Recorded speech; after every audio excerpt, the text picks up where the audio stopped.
She left me on a Tuesday. By Friday, her mother was sitting in my kitchen with her coat still on, folding a scrap of paper into her palm like it meant more than it did, and asking me if I'd have coffee with her sometime. It sounds like the setup for a joke, the ex, the mother, the awkward three-act. It wasn't funny. None of it felt like a punchline. 6 years of someone's life don't evaporate in the space between the ring of a doorbell and a slammed door. They pile up in the little pointless things: a chipped mug in the sink, a dent in the passenger door from a parking lot scrape, the stupid playlist we both forgot to change. Those things are the scaffolding of ordinary love. You only notice how heavy they were when the scaffolding collapses. I'm Ryan. I'm 28.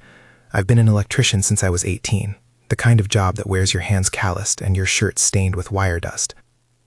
I worked nights mostly for a while, then took day shifts when the boss convinced me it'd be better for overtime. Megan was studying marketing at the community college and working part-time at a coffee shop between classes. We made a life that was scrappy and honest: cheap furniture from Craigslist, a couch we'd painted too many colors, a Tuesday ritual of microwave dinners, and a bad television show that neither of us could quit. We talked about the distant future like it was a thing you could schedule: someday a small townhouse, someday a dog, someday kids maybe. We meant it in the way that people mean a plan when they've done something the same way for years, with a soft certainty. On the Tuesday she left, it was raining. I remember that because water pooled in the grooves of the sidewalk like a watercolor painting gone wrong. She had that look people get when they've rehearsed a scene 1,000 times: controlled, soft, polite. We were sitting on the couch, my hand on the edge of her knee, and she kept looking at some point over my shoulder, like examining a painting for flaws she'd only just noticed. "It's not you," she said, because of course she said that first. "I need space. I don't want to string you along." Those words should have landed differently, less like a practiced line and more like the sentence that would rearrange my life. Instead, they chimed empty. I remember the echo of the syllables in the room, how the lamp cast a half circle on the wall and the rain made a steady hiss against the window. She packed a duffel with thoughtfulness, like she was being mindful of my feelings but committed to leaving them anyway. No shouting, no dramatic accusations, just the slow efficiency of someone who had decided. "I don't want to break up, Ryan," she said, fingers fidgeting with the strap of her bag. "I want to figure out who I am by myself." That was the cruelty of it. Not the words, who hasn't said them in some version of a breakup, but the way they suggested a life that had once included me could be undone with an act of personal clarity. She pushed past me to the door and paused long enough to say, very carefully, "I'm sorry." And then she was gone into the rain, into the small city of our repeated routines, leaving me with the damp, the silence, the shrine of little things we'd made together. I didn't call anyone. I turned the television on because silence felt aggressive. The show I picked was a comedy about a family that solved problems with wisecracking one-liners. After 30 minutes, I turned it off. The jokes were thin shawls over something that felt dangerous and empty. I ate cold pizza from the box. I folded the blanket over the couch exactly the way she liked it, and then I left it messy on purpose. The house felt too big and too small at once. The walls kept offering up echoes of what we used to say.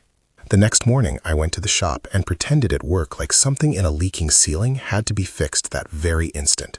I pulled down ceilings and crawled into attics and worked in small, dark spaces where my body did not have to explain itself. The work saved me from the interior monologue for a few hours at a time. I got paid, and I came home and I walked past the bedroom and smelled her shampoo in the air, and the grief would come back. I'd been in relationships before, sure. This one felt heavier because it had been built slowly, brick by brick, over the kind of years when you make a life by habit rather than fireworks. I could list the milestones like inventory. The thrift store headboard we bolted up on a rainy Saturday, the first time we painted the living room a ridiculous yellow because Megan swore it would open the space, the night we drove to a lookout and I told her I loved her for the first time, and neither of us felt like idiots. These things stacked into an identity I hadn't realized I'd been wearing. About 48 hours into the absence of her, there was a firm but polite knock at the door.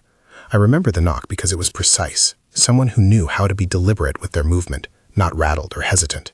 I opened it to find Diana standing there, with an umbrella dripping onto my doormat and a small, tight smile. She looked like someone who'd spent years learning how to hold herself. Her hair had the kind of silver at the temples that makes you think of both experience and a life's worth of stories. She was Megan's mother. "Hi, Ryan," she said. "May I come in?" It felt intrusive and also like mercy. She stepped into the kitchen with the tilt of someone who knew how to read a room. She didn't hug me. She set the umbrella in the stand, wiped her shoes on the mat as though evaluating the house, and then sat at my kitchen table like she'd been eating breakfast there for years. I should have expected Grace to arrive dressed in a pair of sensible ankle boots and a wool coat. I should have expected it to come with a woman who smelled faintly of lavender and coffee. I did not expect the thing she said first. "I've been watching you," she said carefully. There was no theater in it. She didn't say it like a threat or a confession, just a fact. Not in a bad way. I mean, I've noticed you. I noticed how you'd sometimes stay late and repaint the porch, the way you fixed Megan's dad's old radio when no one else could. I know things that she might not have liked about herself then. I thought you should know I saw you. I wanted to react with suspicion, because what else do you do when someone is telling you that they've been paying attention to the most vulnerable parts of your life? Instead, my throat got tight. Her words landed like steady hands on something that had gone numb. Being seen is an odd kind of violence and a healing both. We talked for a long time. Not about the breakup at first, which would have been the honest subject. Instead, she asked about the work, about my parents, about where I learned to wire three-way switches so flawlessly. I asked about Megan, careful questions about where she was and what she was doing. Diana answered with the type of neutral that holds empathy at a distance, like someone who's watched her child make choices she didn't understand and has learned to offer steadier lungs for the burst of another person's sorrow. When she left, she folded a small scrap of paper into a deliberate square and pressed it into my hand. Her phone number. A polite dinner invitation. "No pressure," she said. Then she closed the door and left footprints of rain on my doormat. I looked at the number long after the door had shut and the world had gone back to the hush of an apartment that had been cleared. There was all this talk about boundaries around her presence. She was my ex's mother, not a character to be repurposed into a new storyline. But at the same time, the scrap of paper felt less like temptation and more like an option.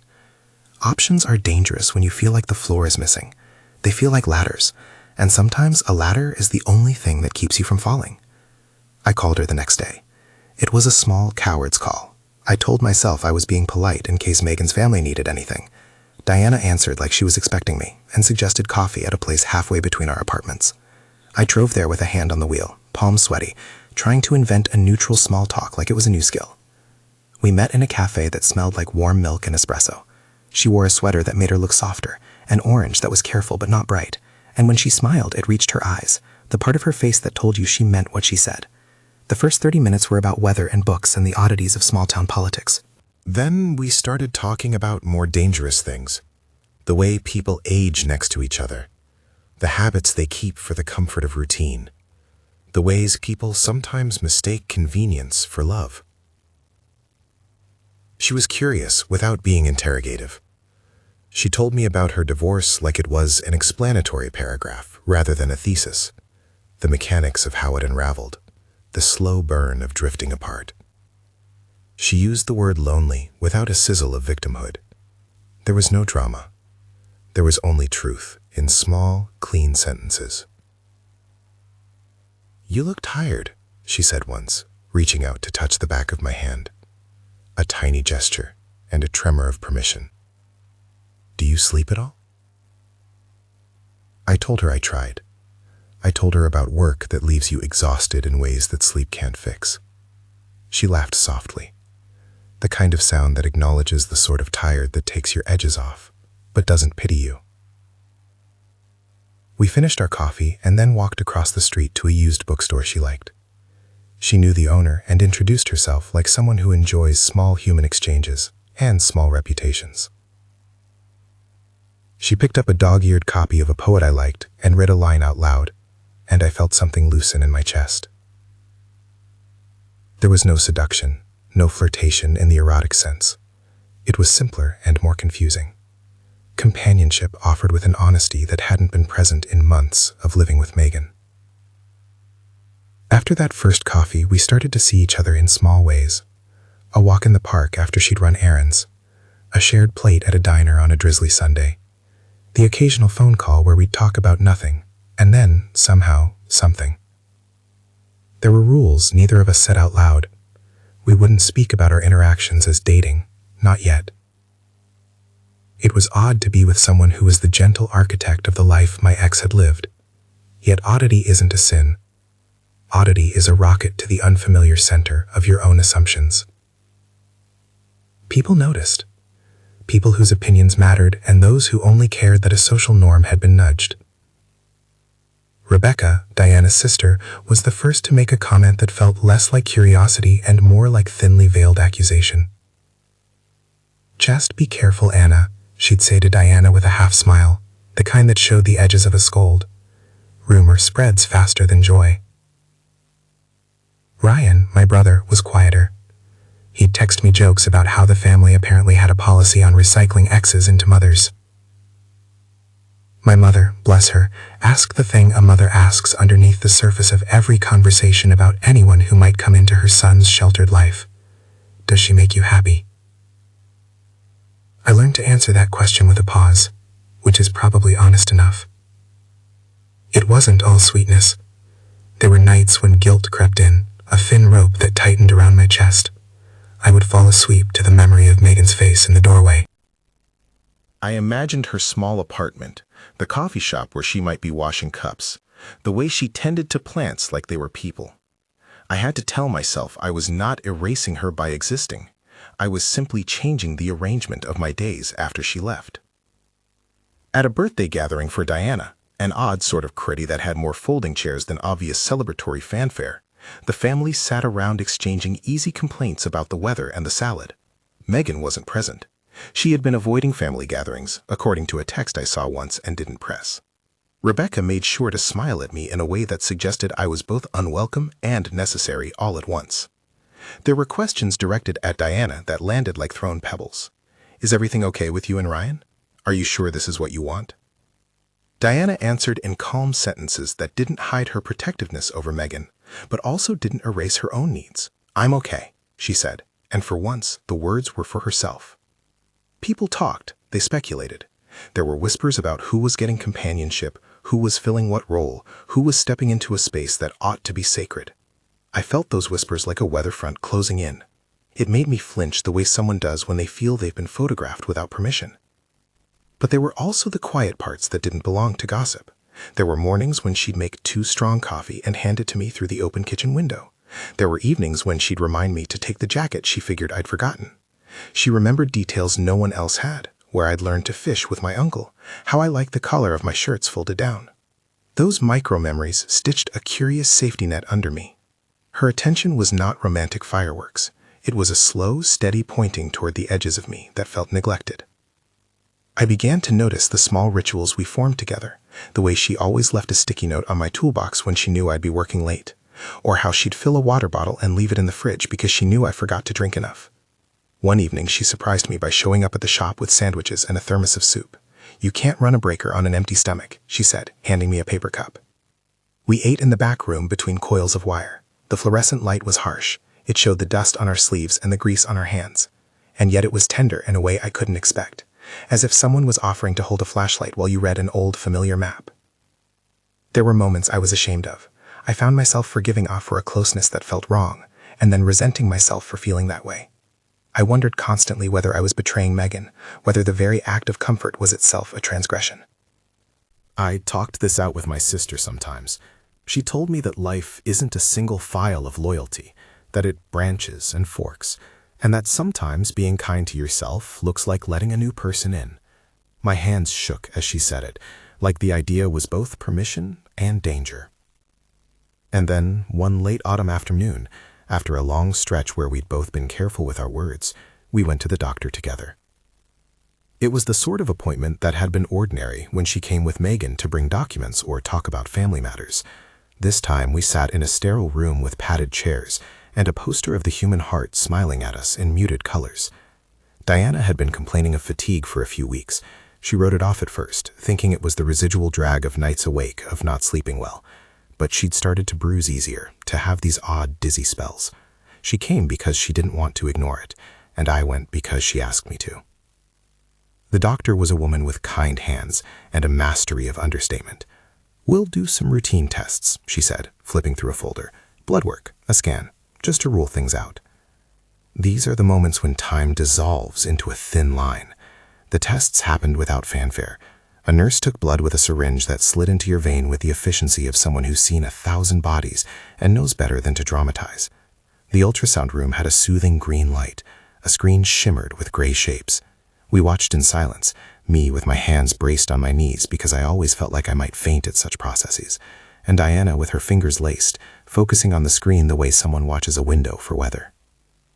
When the tech leaned in with the printout, she said, "Congratulations, it appears you're pregnant." Those words fell into the room and rearranged everything like furniture after a storm. At first I laughed, an ugly little sound that was equal parts disbelief and a nervous attempt to keep from crying. Diana's face revealed nothing at first. She stared at the printout like it had secrets there. Then she placed a hand over her mouth and sat back, the chair creaking. "What?" she said, the one syllable filled with every possibility at once. We both laughed again, incredulous. It was absurd in the way life sometimes is when it throws a curve you didn't sign up for. There was a moment of ridiculousness, of picturing grandparents with tiny socks and baby names passed like currency. Then the doctor took off her glasses and explained things with a steady professional tone. We'd done an early scan, the embryo is small but present, and because of Diana's age there are going to be extra tests, extra monitoring. The pregnancy, she said, is viable, but it will be high risk. We'd need to see a specialist, keep track of blood pressure, watch for preterm labor. Nothing in her voice was alarmist, but it was clear. This was not going to be a matter of casual wonder. It would be careful, and it would be medical work. We walked out of the clinic into the hiss of rain, like a world that had continued without asking permission for us to change it. For a few blocks we didn't speak. I held the scrap of ultrasound paper like a map to a continent I didn't know. My mind kept doing the inventory of practical things: childcare, finances, apartment space, whether the old crib in the basement might do. I could feel worry pressing at the edges of my chest, small, insistent. There was also a fierce, ridiculous sort of joy, because when something announces its existence inside you, it becomes impossible to pretend that the future is not real. When we told Megan, because we had to, owed to a basic honesty, though the word owed seemed inadequate, there was a conversation that could have fractured the polite truce into shards. She was quieter than I expected, her reactions a folded-up map of emotions. "This is impossible," she said at first, and you could hear the dizzying rattle of betrayal in it, like someone knocking the table with their elbows. I could read the flashes across her face: shock, anger, a misunderstood sense of intrusion. We spoke as plainly as we could, not to convince, but to inform. The news landed on her like a weather report she hadn't signed up for. There were arguments about timing and about how to tell others and whether certain things were appropriate. Rebecca called us later that night and said, more like a statement than a question, "Are you sure this is right?" Her words weren't meant to be warm. My own family had tentative opinions. My mother worried about stability. My father made jokes that tried to hide his fear. My sister told me to think about what it would mean for me, not what it would mean for anyone else. We tried to act normally for a while, which is its own kind of pressure. Diana went to specialists and sat in rooms that smelled clean and sterile, and later she'd send me text messages about appointments and how it felt to lie still for monitoring. "My blood pressure is a little high," she wrote once, and the message looked small against the flood of my own panic. "They want me to take it easy." I tried to fold my work into smaller pieces. I brought soup like I'd done before, switched light bulbs when she asked, and learned how to assemble a crib with hands that usually tighten screwdrivers into stubborn bolts. I found myself building a tiny world for someone who, a month before, had been someone I'd only known as Megan's mother. People called it brave. Some people called it wrong. I called it something I couldn't yet name. We laughed sometimes in the ridiculous, reticent way of people trying to be normal in a new arrangement. We worried quietly. We made lists. We bought tiny socks and argued about colors like it was serious business. At night, when the apartment hummed with the quiet noise of the refrigerator and the distant city, I'd sit on the couch and feel the huge, hopeful, terrible possibility opening like a sore I needed to press my thumb into until it stopped bleeding. The city does not care for private cataclysms. Traffic kept snaking by my building, and the hardware store still needed someone to run wires. But at home, in the idling hum of the apartment, a new kind of waiting took hold. We'd been careful up to that point, and then the universe sent a small human pulse into the middle of a complicated relationship, and everything went on the table. Megan stopped texting as much. Rebecca called with questions that felt like tests. My mother wanted to know if we'd thought about a name yet. At one point, As we sat on the living room floor laying out a stack of baby books we borrowed from a neighbor, Diana reached over and took my hand. Her grip was deliberate. She did not look like a woman in need of rescue. She looked like someone asking, without drama, if I would be there. I swallowed because my throat felt full of the wrong things: fear, love, responsibility, a grief I could not properly reconcile with the small, hopeful images of afternoons filled with a baby's shriek. "I don't know what this will do to anyone," I said honestly. "I don't know if this will tear things apart or put them back together." She nodded. "Nobody knows that," she said, "but I want to do right by whoever this little person is. I want to make sure they don't have to inherit our confusion." There it was, the kernel of what would become more complicated later. It sounded sensible and reasonable, but it landed oddly in me, like a larger shore suddenly planning to receive a flood. Her eyes searched mine for an answer. The scrap of the printed ultrasound fluttered in the pile of books like an odd currency. I was still sorting through loyalty, grief, desire, and fear when my phone buzzed with a message from the clinic. Another appointment. A specialist at the maternal fetal center wanted to see us the next week. The blinking dot on the calendar felt like a countdown. I slept poorly that night. The apartment hummed, and I counted the noises until I was able to recite the ceiling's familiar defects back to myself. In the morning, I found the scrap of paper she had pressed into my hand days earlier, folded into my wallet where I kept the crumpled receipt from a job and a picture of my father when he was younger. I smoothed it out with my thumb as I drank coffee, like trying to even the creases might change what it symbolized. We had choices to make, small and bureaucratic and vast. Who would we tell and when? How would we manage schedules and work and childcare? What about the legal things that hang over the idea of a child? Custody, support, inheritance. It was silly to think about legalities in the same breath as baby names, but the world folds practicality into tenderness. Diana said something that evening that felt less like a plan and more like a promise. "Whatever comes," she said, looking at the printout, "we'll do what we must to keep this child safe." I wanted to believe that we could move forward without bargaining or calculation, that love and kindness would be sufficient. But the practical parts of worry had teeth. If someone's going to be a child in our lives, they will need the safety of structure, a name on paperwork, a guarantee that their future isn't contingent on a fragile romance or the shifting feelings of adults. We hadn't decided on anything then. We were still in the first uneasy chapter of this whole new story. But there was an atmosphere now, a tightening, that promised the conversation would come. I wasn't sure if that conversation would save us or cleave us again. The one thing I knew with odd certainty was that walking away would not be an option I could accept without thinking about who would be left in the rubble. That night, I took the scrap of Diana's phone number and tucked it beneath the copy of the ultrasound printout. The two things felt like a pair. The number, a gesture of a personal connection. The printout, proof of a presence. I slept with the radiators whispering and woke to the feeling that nothing would ever be the same. We met the specialist the following week. The maternal fetal clinic smelled like lemon disinfectant and warm paperbacks. Everything that happens there tries to be kind, but the chairs aren't designed for comfort so much as for the efficient movement of people in and out. The doctor was younger than I expected, and steady in a way that felt like a rope tossed across a river. She talked in a rhythm that measured risk and possibility: preterm labor, gestational hypertension, close monitoring, possible delivery as early as 34, 35 weeks. Words that rearranged the furniture of my mind into a practical seating chart. "She's in good hands," the doctor said, which was both true and only a sliver of the story. When she suggested bed rest as a precaution and a more aggressive monitoring schedule, Diana's eyes carried the same calm I'd watched her wear in other hard rooms. She accepted the plan with an economy of emotion. I accepted it because there was a way to be near when you wanted to be useful, and being useful felt like the only honest thing to do.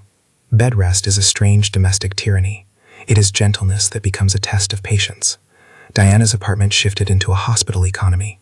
Extra pillows, little stacks of books, a basket of ginger candies. She moved slowly between them, like someone negotiating with a new map of her own body. I started to measure my days and deliveries, grocery stores, prescriptions, the hum of the prenatal monitor.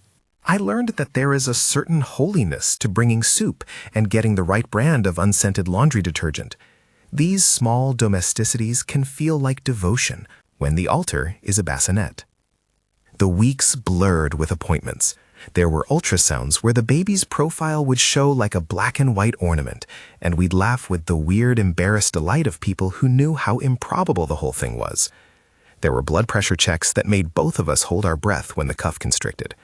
There were long phone calls with numbers and acronyms I'd never needed to know, NSTs, BPs, corticosteroid shots to encourage lung development if the doctors thought delivery might come early. I became good at reading medical forms and worse at sleeping. At home, we tried to make a life that fit a pregnancy and the strange newness of our relationship. People love to imagine romance as a sequence of theatrical moments, one grand gesture followed by an irreversible change. Our sequence was the opposite, 1,000 small ones. I learned the exact way Diana liked the back of her neck rubbed when she had a headache.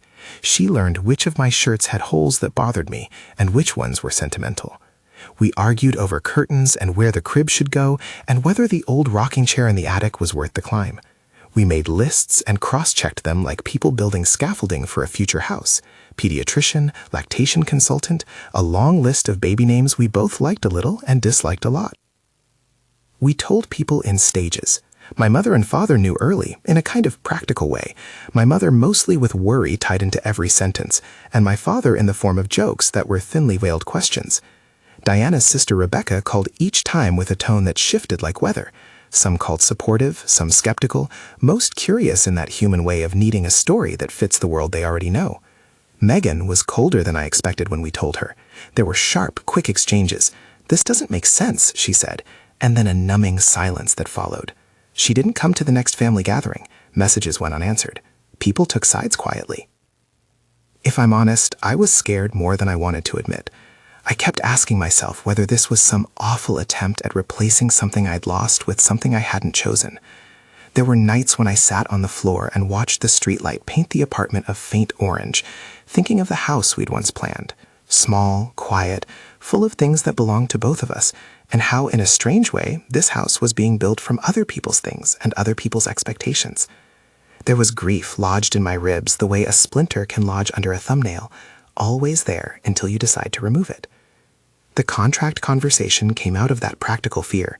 It didn't arrive like a lightning bolt or a dramatic proposal. It started as a question about contingency plans one cloudy afternoon while we were folding tiny socks on the living room floor and watching a documentary about community gardens. Diana looked at me, halfway between the basket of clothes and a stack of baby books, and said simply, "If something happens to us, I want this child to be protected." She put the ultrasound printout beside a pair of blue booties and folded her hands. I had seen her say things with that level of plainness before. It was how she carved the world into manageable, useful things. "I don't mean to be morbid," she said, "but there are legal things that look different if we're married. And even if marriage isn't what we want for a lifetime, a legal agreement can make sure no one's left arguing over what should be obvious." There was a handful of ways we could have gone. Church weddings and red carpets weren't in play. Neither of us wanted to pretend for a photo. The conversation settled into something more pragmatic. A civil marriage or a legally recognized cohabitation agreement, coupled with a written, lawyer-drafted contract that spelled out custody, guardianship, financial support, decision-making authority for medical emergencies, and the handling of assets and property. It sounded like bureaucracy, and it was. Bureaucracy meets tenderness, but that didn't make it any less real. We talked about it for days. At first, I pushed back in the small ways men push, jokes about contracts and romance, a defensiveness that was more about my own fear of being boxed into something I didn't understand.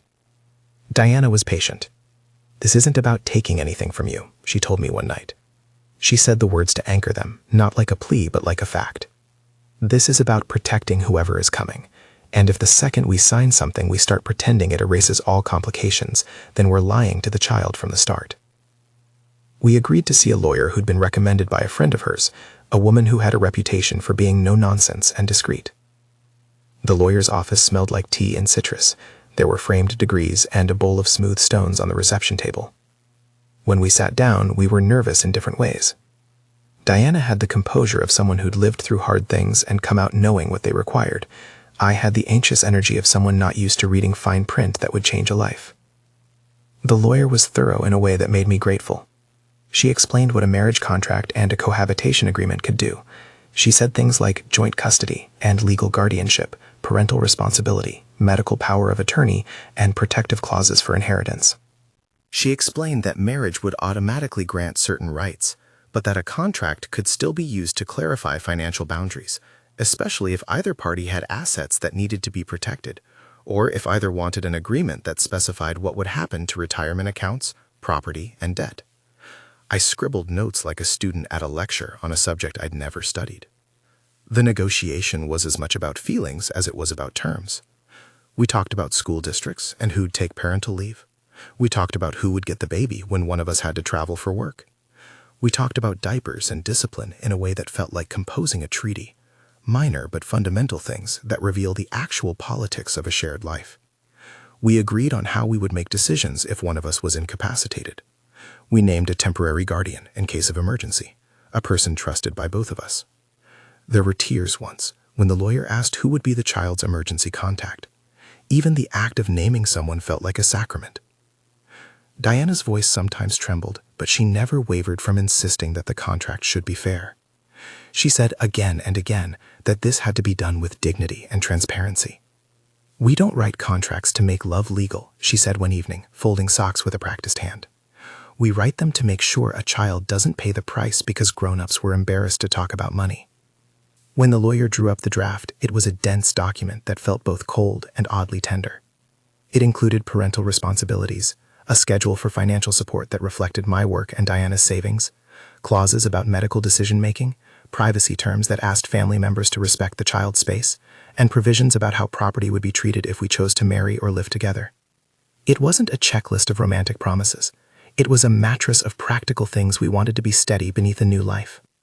The first time I read the draft at the kitchen table, I felt like I was learning to speak a new language. There were clauses that made me bristle. Who wanted to talk about guardianship as if it were an item on a grocery list? And clauses that felt like an embrace, clearly stating that we both intended to support the child and one another. Diana watched me watch the paper, and when I looked up, she seemed relieved that I took it seriously. "We can marry if that feels right," she said quietly, "or we can sign the agreement and stay unmarried. The point is, the child needs protection either way. I don't want anyone later to say they didn't know what was intended." The word marry sat heavy between us. It was as if the syllable itself had weight, and weight makes decisions harder. For me, marriage had once been a promise I'd made in a different life, with a person who was the center of that life. The idea of making that promise here felt like stealing a scene from another story. For Diana, marriage carried a different ledger, an assessment based on past mistakes, and a desire to avoid repeating a childhood of shaky security. We decided to give ourselves a week. We would sleep on it, talk with our families, and return to the lawyer with questions. In that week, we took the things we usually take for granted and inspected them gently. We talked about what it might mean for the child to have a birth certificate listing both parents. We talked about the possible shame families might project and whether we wanted to subject the child to that. We debated whether a small civil ceremony would be enough, or whether, if we chose to marry, we should keep it quiet, a private formality instead of a public declaration. Family reactions were predictable in their unpredictability. Rebecca called and said, bluntly, that she thought it was a lot and wondered whether this wasn't just a scheme to repair something that had been broken. My mother cried and said she wanted me to be happy and that she trusted me. My sister texted memes and then a paragraph-long advice piece about legalities. In each call, there was care threaded with fear, which is how families tend to embroider their love. We listened to everyone and then tried to make a choice that would be good for the child, because that was the only criterion that felt less selfish than the others. The morning we went back to the lawyer, there was rain and a bronzed light that smelled of wet asphalt and possibility. We signed what the lawyer called the co-parenting and support agreement. In ink and in person, we agreed to financial support scaled to our incomes, to shared responsibility for medical decisions, to the naming of a guardian, to a clear outline for parental leave, and to a clause that allowed us to revisit terms if life changed significantly. We signed it together, in the lawyer's office, Diana's hand slightly damp with nervousness. It felt both like a contract and an oath. But the word contract still sat between us like an unfamiliar piece of furniture. Diana surprised me by taking my hand as we left and saying, softly, "I don't want this to feel like a business arrangement. I want it to be honest." She looked at me then in a way that asked if I would accept the best version of a practical thing. It was not romance, not yet, but an attempt at civilization. I said yes, because saying yes felt like the correct thing for the child we were about to welcome. We decided too to be married in a small civil ceremony before the baby arrived. The idea was partly practical. Marriage would make certain hospital arrangements and legal things simpler, but it was also symbolic, a way to stand before a clerk and say out loud, "We are in this together." We told a handful of people, our immediate families, the lawyer, the clinic. It was intimate and not a spectacle.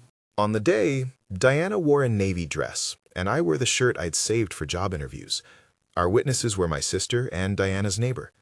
The clerk said a few words, we signed the register, and there was a moment of brittle laughter afterward, like people who had learned to celebrate in the middle of complicated things. It didn't erase the weeks of worry, but it did give us a piece of paperwork and, strangely, a shared memory to hand back to later. Some relatives grumbled. Rebecca made a face. Megan texted a terse line that read, "Congratulations, I guess," and left it at that.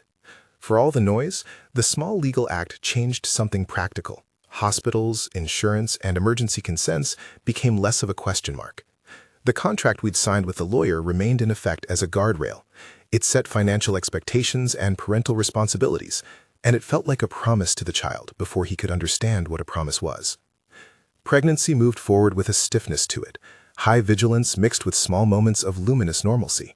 We had to rearrange schedules, and I learned to set my phone alarm for medication reminders, to keep a steady stock of ginger tea and crackers by the bedside. There was an early winter blizzard that stranded us at the pharmacy for hours and made us laugh with the ridiculousness of trying to push a shopping cart through ankle-deep slush while carrying a pink box of prenatal vitamins. There were quiet nights where Diana's hand would find mine in the dark and squeeze with a pressure that meant more than she could say. Then, at 35 weeks, the storm that the doctors had warned might come finally arrived. We were at home when Diana felt a tightening she described as different. We didn't panic. The clinic had given us a list of symptoms, but this felt immediate. We called the hotline, and the ambulance ride was a compressed movie of fluorescent passing, the world outside moving calmly while our insides accelerated. The hospital was a place I'd only known as a waiting room. This time, I was the one pacing. The antiseptic smell was sharper, the fluorescent lights more honest. The nurse took vitals and frowned at blood pressure numbers that had been creeping upward for weeks. The doctor who'd been monitoring Diana came in with her shoes that made a small slap and spoke bluntly, in the precise voice the profession teaches. "We're concerned about the blood pressure and the frequency of contractions. We need to prepare for a possible preterm delivery." There was a controlled urgency that left room for hope. The staff moved with the kind of calm I'd watched in so many movies and wondered whether it was real. They gave Diana medication to try to slow contractions and steroids to help the baby's lungs ripen. There was a lull, a moment when it seemed we might be allowed to breathe. Then suddenly the decision was made that the safest course was an immediate C-section. The timeline became a cruelly short list. Scrub, consent, a series of questions about allergies and family history asked and answered with rehearsed speed. I stood in the corridor while they took her into the operating room. The hospital had a small, dedicated waiting area with a vending machine that only accepted cards and a framed photograph of an impossible garden. I paced and talked to the ceiling, pretending to write my name in the air like that would anchor something. When they brought me in after the anesthesia took hold, the operating theater looked like a place where miracles and commerce met, a space filled with bright lights and quiet hands. The moment they handed me my son was a deep, ineffable screech of gratitude. He was small, so small you could mistake the size of him for fragility, but he was a solid, warm bundle with a loud, little indignified cry.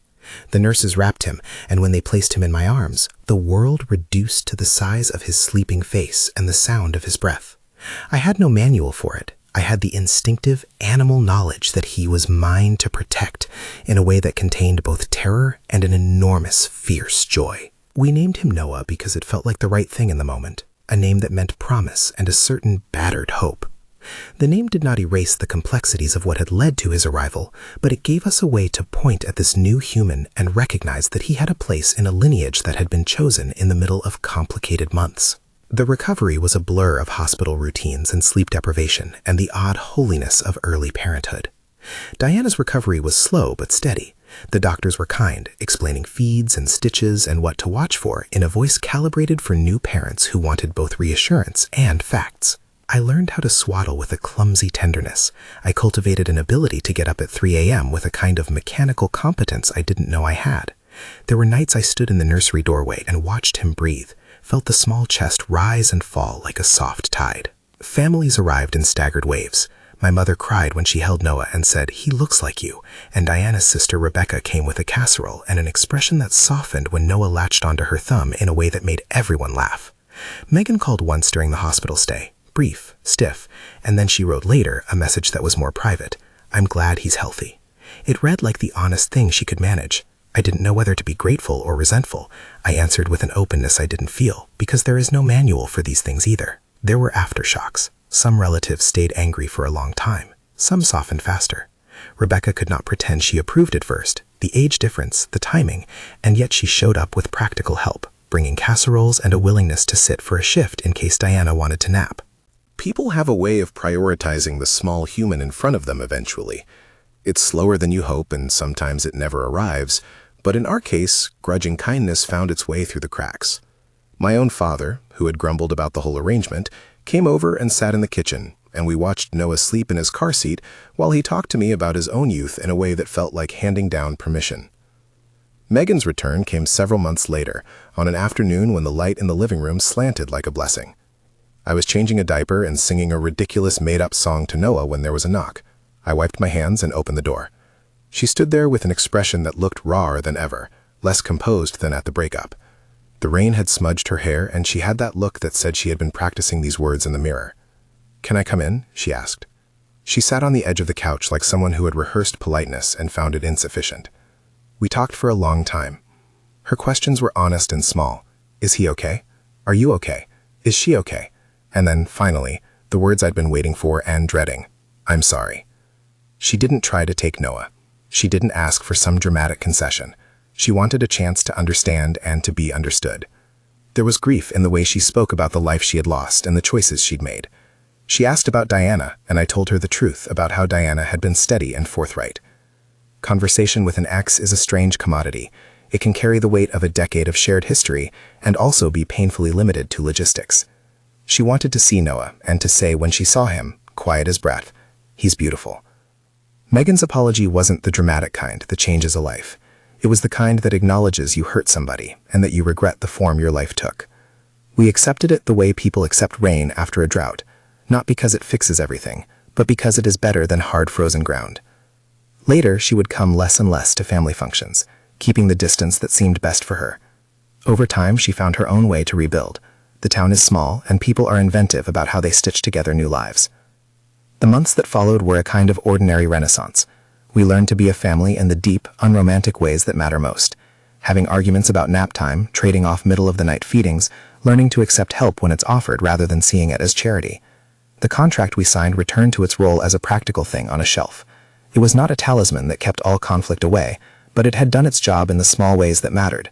No question about legal guardianship, clear expectations for financial support, a plane of negotiated privacy that kept certain conversations from exploding into the public sphere. People changed slowly. Rebecca, who had spoken with a knife edge of skepticism, softened as she watched Diana read to Noah, and as she watched the way my father would show up with coffee and a willingness to hold the baby while I took a quick nap. Some relatives stayed wary and kept their distance in polite, hurt ways. Others became practical allies, helping with car seats, babysitting, leaving casseroles and folded towels. The town learned our story in the way small towns do. It circulated, settled into a few versions, and then sat on a shelf for a while. We were no longer the hot gossip. We were just a family. Diana and I learned how to argue without letting the insults land like shrapnel. We learned how to apologize like people who have seen the consequences of stubbornness. We learned how to plan for the future in a way that honored both the messy history and the promise of the present. I went back to work when I could, some days earlier than others, and I learned how to hold a screwdriver with one hand and a baby blanket in the other. The days were often beautiful in a way that didn't make much noise. Noah's laugh when he discovered his toes, the way Diana hummed under her breath while folding laundry, a Saturday morning when we all sat at the table and shared pancakes that nobody finished because the baby was more interesting than syrup. There are still things that remain unresolved. Friends have opinions that cut more sharply than they mean to. There are nights when old ghosts of grief surface, and I miss the life I'd been sure I'd have with Megan. And there are other nights when I look at the tiny, unstoppable person sleeping in the crook of Diana's arm and feel sure that everything that came before was necessary for this moment. That contradiction sits in my chest like a permanent scar, evidence of healing and a memory of injury. People ask, sometimes kindly, sometimes with prying curiosity, whether I regret the path we took. It's a complicated question with too many answers. I regret the break with Megan in the sense that her leaving was an honest pain and a loss of a shared plan. I do not regret being present for Noah. There is a gratitude that sits alongside that grief, not to cancel it, but to hold it in proportion. The contract we signed is neither sentence nor salvation. It is a promise made in a world that requires both law and tenderness to protect the most vulnerable. It allowed us to name things out loud and to agree, in ink, to protect a child whose presence forced us all to tell better truths. I don't expect everything to be clean. There are acquaintances who still whisper at the hardware store, and family members who will never fully understand, and that's their prerogative. What I do know is this: I wake up some mornings with baby breath on my sleeve and a cup of coffee on the counter, and I feel seen in a way that makes my chest unclench.